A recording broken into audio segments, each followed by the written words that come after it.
This is LSAT PrepTest 153, Section 4, Passage 4. This is about the rise and fall of grand theories in historical thinking. It's a low difficulty passage. The structure is pretty straightforward, and the author's passage is pretty clearly stated. Now, this is a humanities passage. The author is arguing that grand theories like Marxism and Freudianism have failed, but that their failure creates an opportunity for a better kind of historical thinking. Now, the most important paragraph here is the last one, paragraph 3. That's where the author stops describing the problem and starts proposing a solution. If you don't track what that solution actually is, you're going to miss the main point. Now, paragraph 1 is pure setup. It defines grand theories and gives you two examples, Freudianism and Marxism. The key idea is historical determinism. That means the belief that history follows fixed universal laws. Everything in this paragraph is background. You want to read it at normal speed, but don't linger. You've got to understand what grand theories claim and then move on. Now, paragraph 2 is the takedown. It explains why grand theories lost their authority. Two reasons. First, events happened that didn't fit the theories, and some theories got tied to political systems and failed. But notice the author's tone at the end of the paragraph.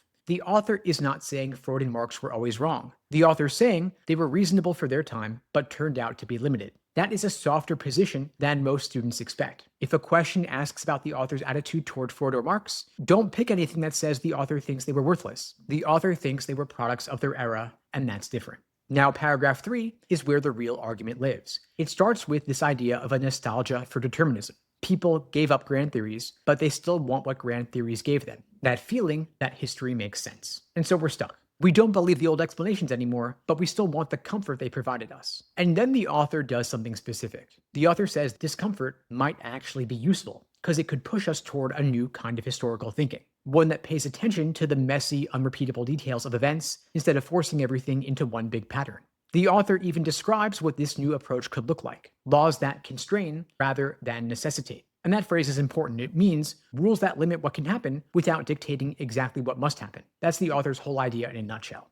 So you want to slow down through the last half of paragraph 3. That's where the answer to the main point question is going to be. Now, the key move here is the shift from diagnosis to prescription. The author spends most of the passage explaining why grand theories failed, but the real point is not the failure, it's what should replace them. The main point is that we need a historical approach that explains events without treating them as inevitable.